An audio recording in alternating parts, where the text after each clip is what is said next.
Hey folks, good Thursday morning. I like to call it Friday Eve. So, how do you get a voiceover agent?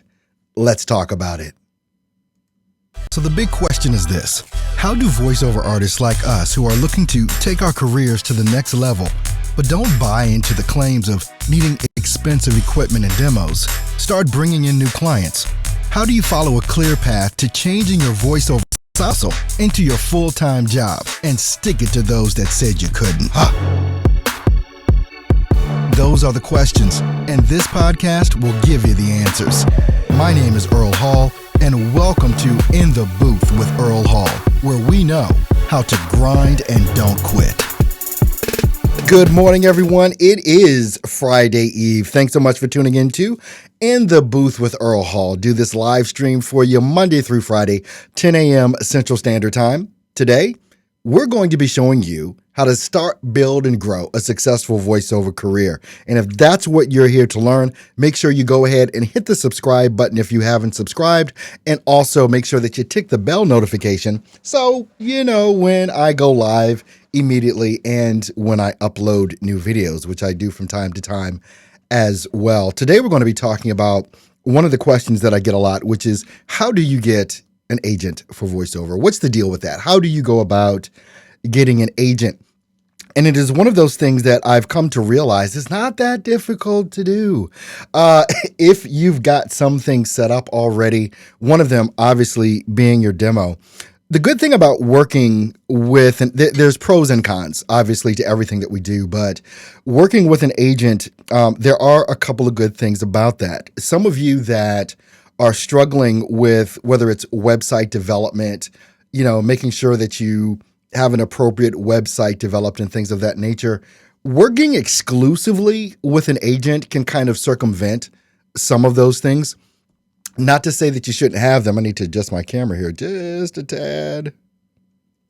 Not to say that you shouldn't have those things already set up, because you should.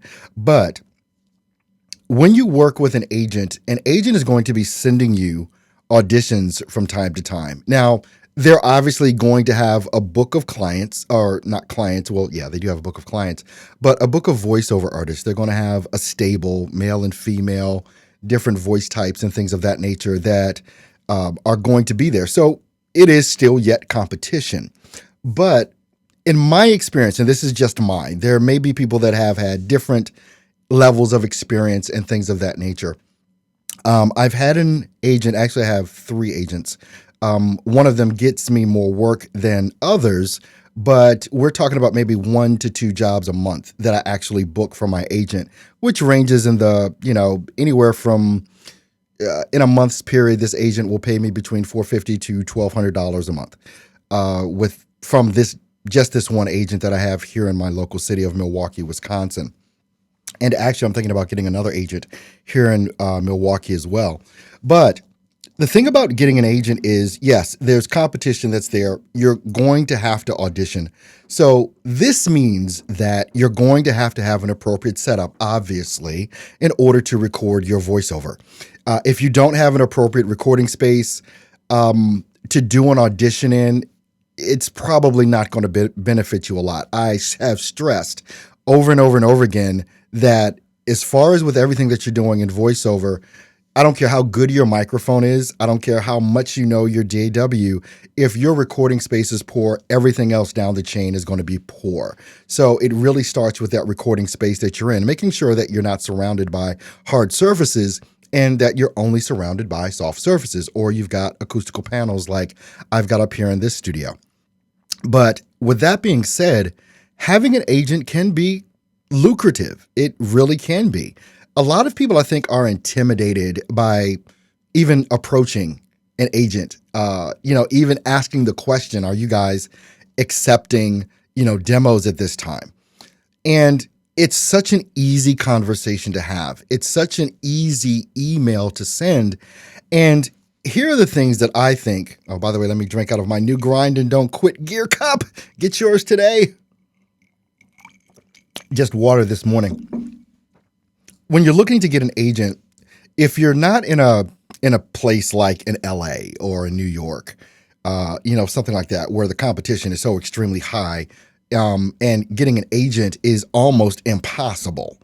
Literally, it's almost impossible until you get to a certain level to get an agent in those areas. But there are so many smaller cities, smaller markets that they are looking for folks. One of the agents that I have, the one that I was just mentioning here in Milwaukee, a lot of times I really don't even have to audition. I mean, I've gotten several jobs from them that they just send me the work. Hey, Earl, we need you to do this. And it's done. And it's because I've got that relationship developed over about a year now where they know I'm going to produce. They know that it's going to get done.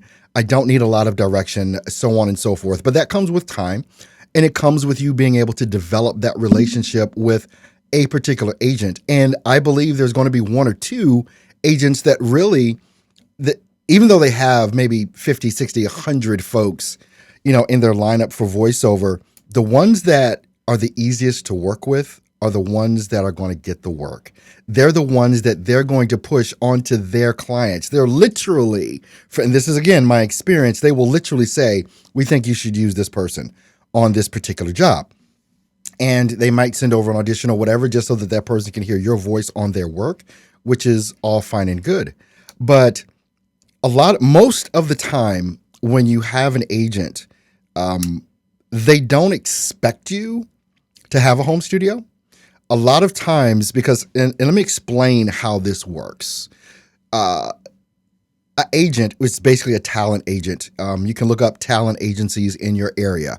And talent agencies are the ones that hire the actors, they hire models, and also voice talent is usually a part of what it is that they provide to their client list.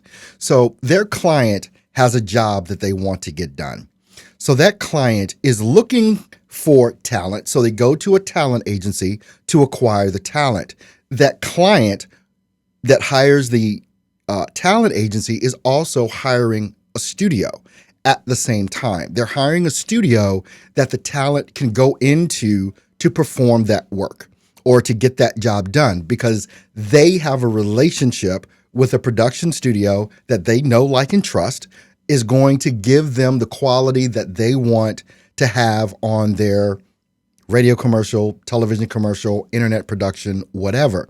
So most times when, an agent comes to me, they'll sometimes have me go into a studio because that their client expects that to be done. Okay, send your talent into the studio and they'll record, we want them to record this here. Some of the time, and it's becoming more and more often because of the setup that I have and because I run a production studio, this particular agent that I'm talking about will just have me do the whole kit and caboodle. So I not only get the voiceover work, but I get the production work. I get that money too, and that's sweet money on that end as well. But it only comes down to if you're able to do that. But most people that probably will watch this, drop my pen. I always have to have something in my hand, so now I have to grab a highlighter. Anyway, most people may not have an appropriate setup to do a final production of an audio piece or of a commercial or things of that nature. So that's why they send them into another studio. But as you grow and as you get better and better, it's one of those things that you will be able to offer as well. It's like, hey, you know what? Yeah, I can do the voiceover, but I can also do full production. How do we work together in order to try and make that happen?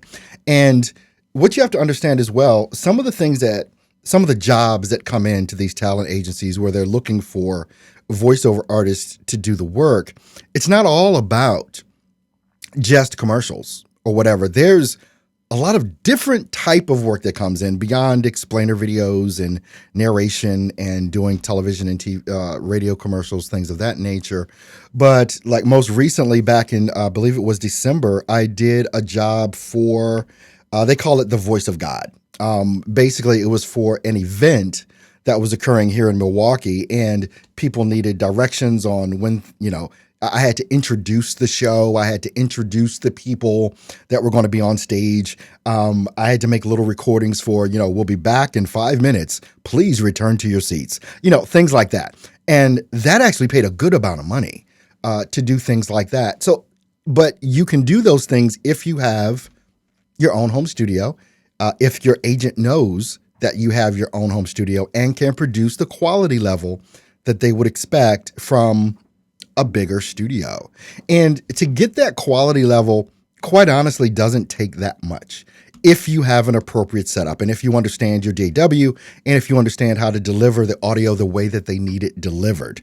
And a lot of that just comes down to a conversation with the ultimate client on what it is that they want and how it is that they need it delivered. But the ease of getting an agent is this simple. First off, you must have a demo that is on point. Usually, the only thing you need to get started with an agent, what they're going to ask for, is your commercial demo. This is why I'm saying, and we talked yesterday about how to get your best demo, and we can definitely help out with that. But if you have a demo already, it's just the thing that is your calling card that you shop around. And it is as easy as a phone call. It is as easy as an email. Are you going to get no's? Yes, you're going to get no's, but you're going to get some yeses as well. And so now you're on somebody's roster to do voiceover, and you're going to be in their roster, and they'll be able to send you auditions, and they will.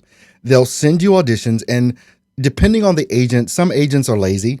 They'll just send out the auditions to everybody. But then the better agents that are out there will only send auditions out to people that they think have the voice type that is needed for that type of job or that work.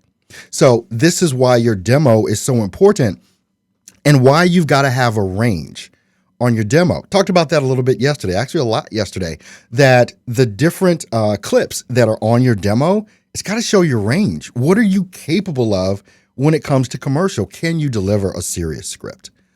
Something that requires you to have a little bit of heart, a little bit of compassion, a little bit of softness to you. Can you do the demos? Do you have something on your demo that is just, it rocks? It's high energy, things of that nature. You've got to have ranges from the soft to the hard in your demo so that people can understand what it is that you can do. It's not enough to be able to tell someone, oh yeah, I can do that. Well, they don't know if they've never heard you do it. And this is why, again, it is so important to continue to update your demo and send those demos out to prospective agents that would actually hire you or at least get you in the door to do an audition. And the more auditions you do, the better.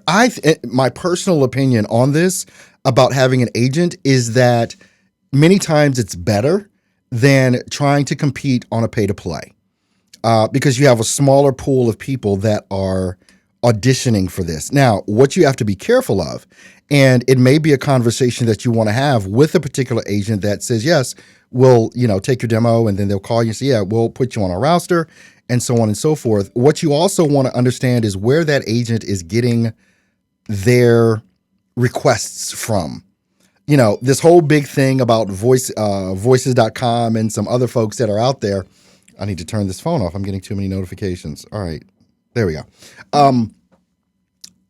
All these things that have been happening with voices.com and the whole big thing last year with, are they having a fire alarm right now?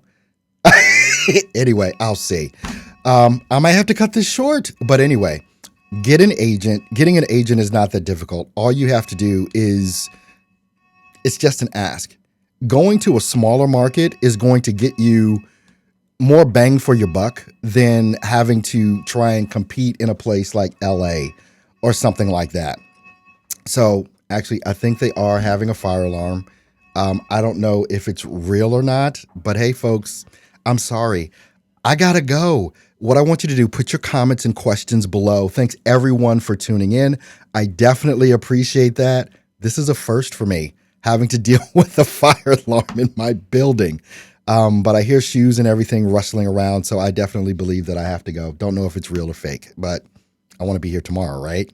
All right, guys, leave me your questions and comments below in the comment section, and I will answer them sometime today. Because I'm sorry I haven't been able to go back through and look at the questions and comments that have been coming in. So good morning, everyone. Thank you, but unfortunately, I've got to go.